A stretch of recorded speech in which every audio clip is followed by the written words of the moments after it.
started this workout with what has become my favorite way to train my muscle ups or my sets and reps days, which is basically to do as many muscle ups as I can and then follow it up with straight bar dips and then with pull ups for the same amount of reps. This is definitely not my max muscle ups though, because I think personally training to the max every time is kind of counterproductive because you have to leave a little bit of um, energy or room for the tank to be filled up for rest, basically, because if you're always training to the max, then you're never actually going to be able to rest. So it's better to do, for example, 3 or 4 workouts a week at 70 to 80% than to do one at 100%. So yeah, some people will disagree. They'll probably say that it's better to push yourself all out because then you're going to make more gains. But in my personal experience, I've made good progress by doing a bit less than my max and doing more of it, because that way you actually leave a little bit of room for rest and recovery, which is important, especially when you're training calisthenics. Training calisthenics is not something that you can really do to the max quite a lot because it actually trains your joints as well, unlike weights, which does train your joints, don't get me wrong, but it's not as nowhere near as much as calisthenics. For example, when you're doing the muscle up, you're pulling your entire body weight, as you see in these reps that I do. You're pulling your entire body weight up and over the bar, and then you're pushing it as well. So you're using your bicep tendon and your elbows in the same movement, basically. But anyway, this is basically something that I started doing as well. So it's just doing the certain number of dips, so straight bar dips, and then doing exactly the same number of pull-ups. So ideally, I'll just do the muscle ups for a certain number of reps, and then do the same number of reps on dips and pull-ups as well. But you can fatigue quite quickly, so just doing the dips alone is also good, and into the pull-ups, so without the muscle ups at the start. That's something that I would advise for anybody who can't really do that many muscle ups or can't even do a single one. If you want to get the muscle up, it's good to break it down, or even if you want to get better at it, it's good to break it down into the straight bar dip and into the pull-up. So, for example, here you can see me do as many muscle ups and then the straight bar dips. But if you can't, just jump up to a dip bar and then just do that part of it, or that section of the exercise only. So just cut out the muscle ups from it and just do the straight bar dips and then the pull-ups.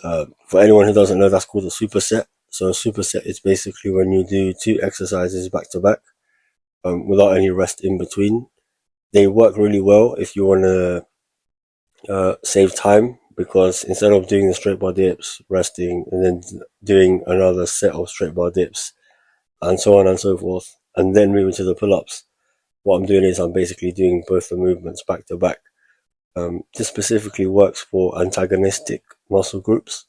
That basically means muscle groups that are responsible for opposing forces.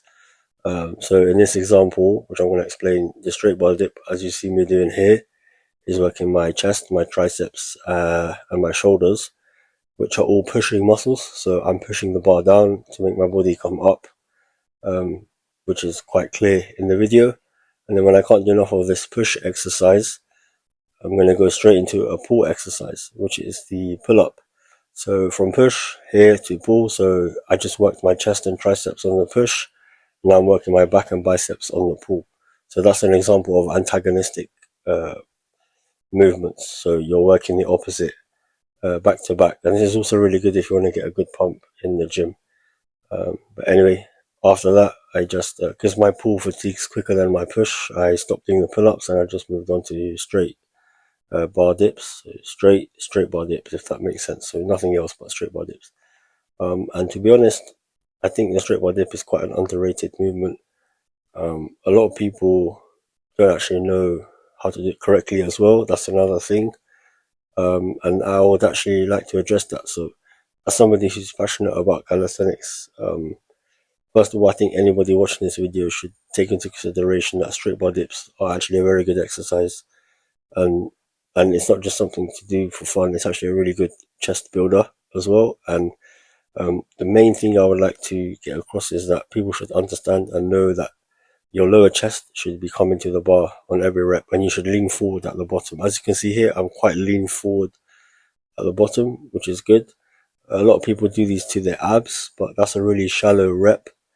There's barely any range of motion there, so you're not really going to work your chest as much. So make sure that when you do this, you're really leaning forward, and that's going to help you to stretch your chest more as you get down to the bottom. And basically, to describe it, there's an area where your upper abs meets your lower chest. So that's the area where you want to bring to the bar. It's called your sternum. If you just Google sternum, sternum, that's basically it's like a rock hard part of your chest where it's just bone.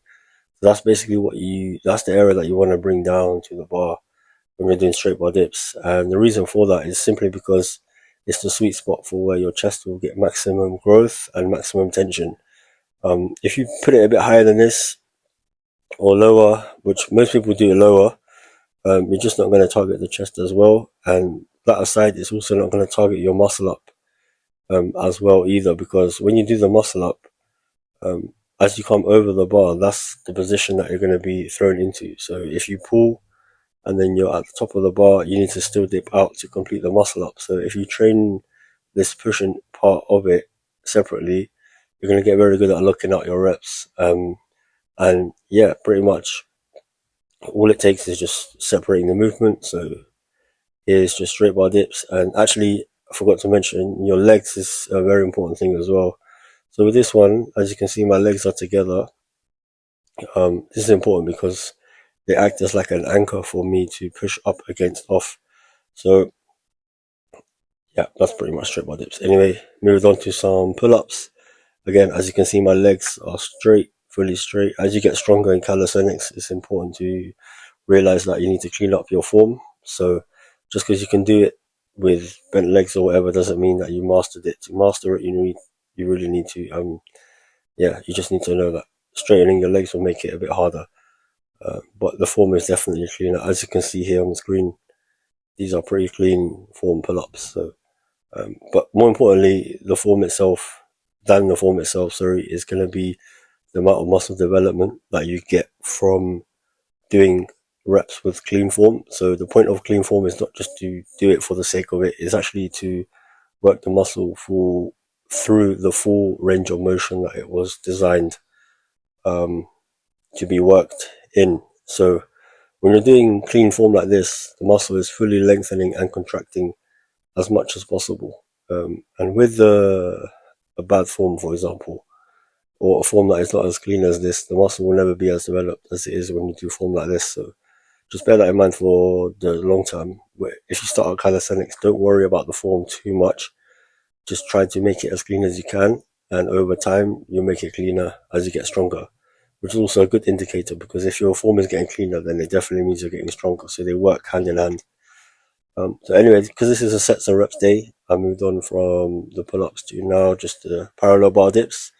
For me, these are a bit more like I put them into my workout basically towards the end because they're quite simple to do. With the straight bar dips, you do need a bit of technique. You need to bring your lower chest to the bar. But with these, it's quite simple. You just basically dip down and back up. And technically, you can depress your scapula as well. But for me, I've built up the joint strength to just get straight into it. So, and I'm not doing them weighted either, so it's fine. I don't actually need to worry about any little details like that unless I'm doing weighted or I'm really pushing heavy. So, yeah, there's no chance I'm going to get injured doing them without any scapular depression. But I do think I naturally do it anyway because I've been training for a while. But yeah, the only problem with these dip bars is that the bars are too low. So as you can see, my legs, I'm having to kind of bunch them up a little bit. Personally, that's quite stupid because I don't know why they would build two bars side by side and make them the same height. That's kind of an opportunity. If you're going to build two sets of bars, it's a good chance for the park or whoever built them to add two, because then the people that are taller, like me, I'm 6'2", can actually use the higher ones, and then the shorter people can use the shorter ones. But yeah, don't ask me why they've done that. It's a bit dumb in my opinion. But yeah, I'm having to bend my legs, which is so annoying, but that's fine. Parallel bar dips, to be honest, I can vouch for them. They're very, very good exercise for anybody who wants to build their chest and triceps. And yeah, it's just a basic day, so sets and reps. I'm doing as much as I can just to build up my muscle mass. And yeah, I mean, everything serves its own purpose. If you're doing press ups, dips, pull ups, these things will really build up your muscle mass and general strength. And then if you do days where you do skills, for example, you actually gain, yeah, I guess just the skills and the straight arm strength. But this is more of a bent arm strength type of day. So what I do a bent arm strength type of day where I do sets and reps, just basic exercises, including muscle ups. And then I'll have days where I do like shoulder stuff, so like pike press ups, handstand press ups, all that stuff. Then I'll have a day where I do skills, so like front lever, back lever. Um, so yeah, pretty much the thing is with calisthenics, you need to have some sort of programming. A lot of people don't actually involve, like they think calisthenics is just a fun type of workout. Like I see this all the time. People that come to this park where I train, they do like 20 minutes of pull-ups, barely doing 2 or 3 reps for 20 minutes straight. They do 3 or 4 sets of it and then just leave. And I think that's a big misconception about calisthenics. People just think, yeah, it's just a fun type of workout, but you really can get a lot of gains out of it and significant progress. For example, if you if you go to the gym, a lot of people that have been doing weights, they never really get past a certain stage in their training, which to me is just a bit crazy. Doing the same thing over and over again and not really progressing, it's a bit crazy. But I guarantee that if a lot of them did some sort of calisthenics or like just done a month of pull-ups, press-ups, or push-ups, and stuff like that, then go back to the gym, they will see a big change. So yeah, pretty much if you're watching this video and you've plateaued on your weights and you're not progressing, just give the weights a break for like a month, just do calisthenics, and when you go back, I can pretty much guarantee that you'll be strong enough um, to do a new level of weights that you've never done before, because the transfer is very high from calisthenics.